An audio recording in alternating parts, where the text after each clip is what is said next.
Прво тврд став, а сега отстапка. Американскиот председател Доналд Трамп објави 90-дневна пауза за новите царини кон повеќето земји. И Македонија е меѓу спасените. Тарифата од 33% што САД ја наметна на македонската стока веќе нема да важи барем до јули. Наместо тоа ќе се применува унифицираната царина од 10%. Причината, како што кажа Трамп, луѓето станаа нервозни, а над 75 земји побарале преговори.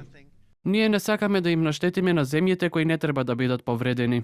Македонската влада веќе соопшти дека била во континуирана комуникација со САД. Премиерот Христијан Мицкоски вчера телефонски разговарал со американскиот секретар за трговија Хауард Лутник.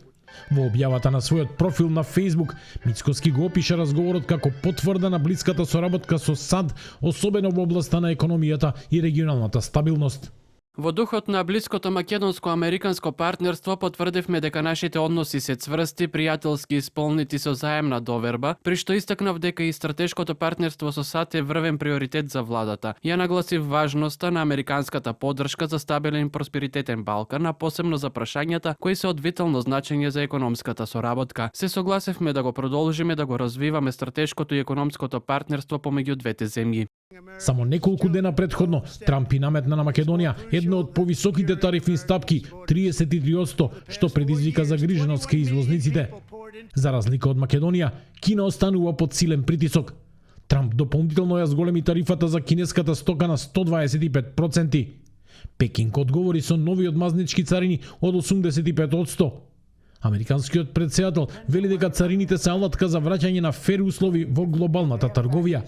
Но аналитичарите предупредуваат, неговата стратегија предизвика тектонски пореметувања.